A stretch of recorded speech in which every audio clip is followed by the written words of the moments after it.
Hey everybody, it's Jim here, and today I'm going to be sharing some tips and some techniques that I use to make guitars sound way bigger in a mix, whether I'm working on stuff in my home recording studio or I'm actually in a proper recording studio.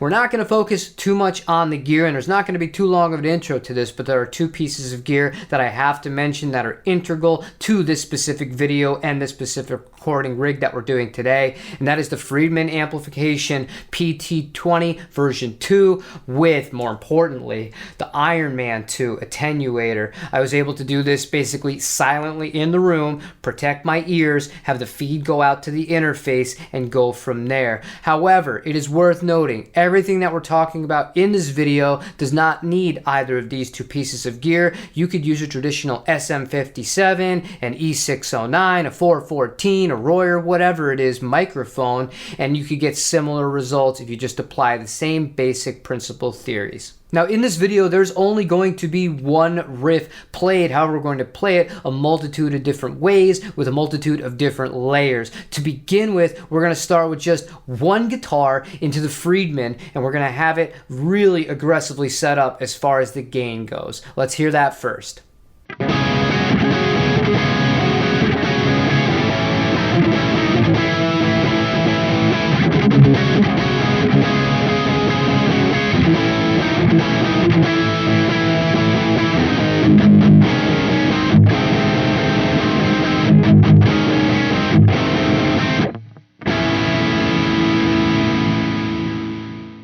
Now, if I was sitting here just doing a gear demo, I would be totally happy with that sound. I don't think it sounds bad at all, but what I've found over the years is once you start introducing that into a mix of full instrumentation, unless you're in a really aggressive sounding genre where it's kind of your thing to have over the top gain, you might find it starts to get lost. Things start to get a little bit muddy and it's not an ideal kind of sound. So for this next example, what we're going to do is we're going to do the same thing, but we're going to track it twice with the same guitar, except this time we're going to lower the gain on the Friedman amplifier.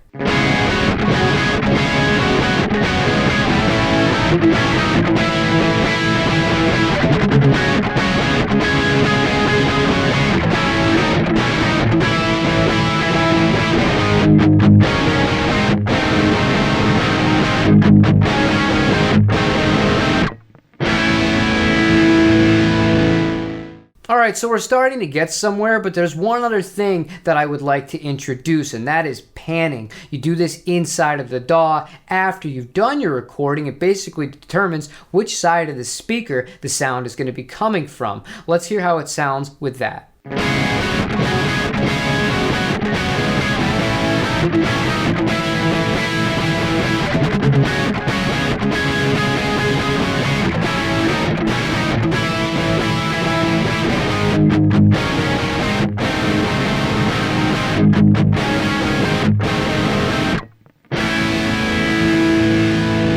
Now, I can't speak for everybody, but for me, it is a no contest. I greatly prefer the two guitars with less gain panned together versus the one guitar with the higher gain to begin with. You're sitting there thinking to yourself, well, that's great, but why go through the trouble of recording the same part twice? Why not record it once with a lower gain, make a copy and duplicate that track in the session itself and pan those? It's not going to work out exactly the same. And one of the reasons that I love doing individual guitar tracks multiple times, and sometimes on multiple different guitars, which we'll get to in a second here, is because there's difference and there's a little bit slight variance in your playing, and that actually fills things up a little bit more. However, if you did want to experiment, you're basically going to be wanting to recreate the Haas effect. You can duplicate a track, but what I would do here is zoom in all the way in the DAW and just move the track a little further up from the original one. It's going to create that effect, which is also just basically a slight delay between the two of them. That will also give a little bit more body and fullness to the sound. I realize not all home studios have multiple amp rigs, but I know a lot of people do have more than one guitar. So why not try something else for a second track? Instead of relying on the gain of the Friedman and this specific instrument, let's use a different guitar and we'll rely on the Benson preamp for our source of gain.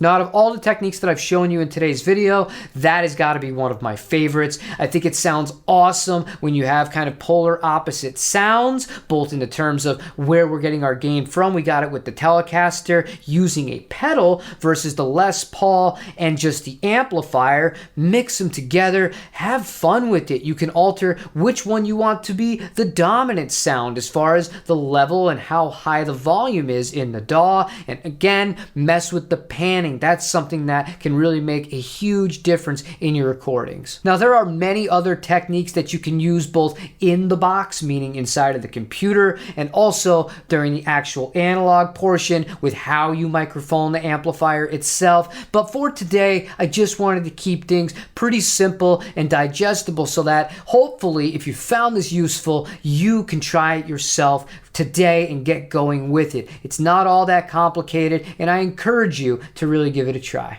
However, that's all I have for you guys today. If you found this content informative, useful, or just entertaining, feel free to hit the like button and subscribe to the channel. Both of those things are free. If you want to take that one step further, you can become a channel member. I would really appreciate that as well. But outside of that, have a great day. Play your guitar. Tell somebody that you love, that you do love them, and get off the internet and go outside.